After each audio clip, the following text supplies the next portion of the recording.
বিধানসভায় প্রথম পা রেখে শুয়ে পড়েন, প্রণাম করলেন বিধায়ক কৌস্তব বাগচি। বললেন, মমতাকে প্রাক্তন করেছি, এবার মাথায় চুল রাখবো। প্রথমবার মানুষের জনাদেশ নিয়ে, মানুষের আশীর্বাদ নিয়ে আজকে বিধানসভায় প্রবেশ, গণতন্ত্রের মন্দিরে প্রবেশ। মন্দিরে ঢোকার আগে আমরা যেরকম প্রণাম করি, ঠিক একইভাবে আমিও প্রণাম করলাম। আজকে গণতন্ত্রের এই মন্দিরে প্রথম যখন প্রবেশ করছি, ঈশ্বর যেন আমাকে সেই শক্তি দেয়।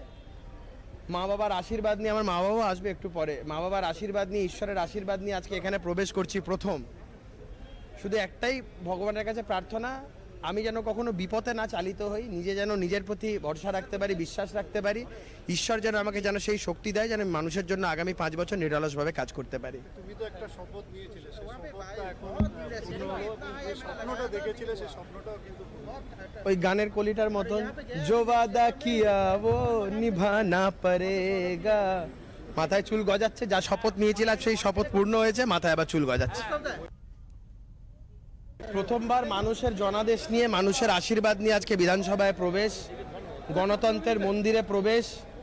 মন্দিরে ঢোকার আগে আমরা যেরকম প্রণাম করি, ঠিক একইভাবে আমিও প্রণাম করলাম। আজকে গণতন্ত্রের এই মন্দিরে প্রথম যখন প্রবেশ করছি, ঈশ্বর যেন আমাকে সেই শক্তি দেয়। মা বাবার আশীর্বাদ নিয়ে, আমার মা বাবাও আসবে একটু পরে, মা বাবার আশীর্বাদ নিয়ে, ঈশ্বরের আশীর্বাদ নিয়ে আজকে এখানে প্রবেশ করছি প্রথম। শুধু একটাই ভগবানের কাছে প্রার্থনা, আমি যেন কখনো বিপদে না চালিত হই, নিজে যেন নিজের প্রতি ভরসা রাখতে পারি, বিশ্বাস রাখতে পারি। ঈশ্বর যেন আমাকে যেন সেই শক্তি দেয়, যেন মানুষের জন্য আগামী 5 বছর নিরলসভাবে কাজ করতে পারি। তুমি তো একটা শপথ নিয়েছিলে, সেই শপথটা এখন পূর্ণ হলো। যে স্বপ্নটা দেখেছিলে সেই স্বপ্নটাও কিন্তু ওই গানের কলিটার মতন, জো ওয়াদা কিয়া ও নিভানা পড়েগা।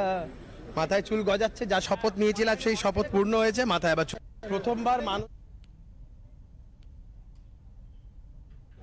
গণতন্ত্রের মন্দিরে প্রবেশ, মন্দিরে ঢোকার আগে আমরা যেরকম প্রণাম করি, ঠিক একইভাবে আমিও প্রণাম করলাম। আজকে গণতন্ত্রের এই মন্দিরে প্রথম যখন প্রবেশ করছি, ঈশ্বর যেন আমাকে সেই শক্তি দেয়। মা বাবার আশীর্বাদ নিয়ে, আমার মা বাবাও আসবে একটু পরে, মা বাবার আশীর্বাদ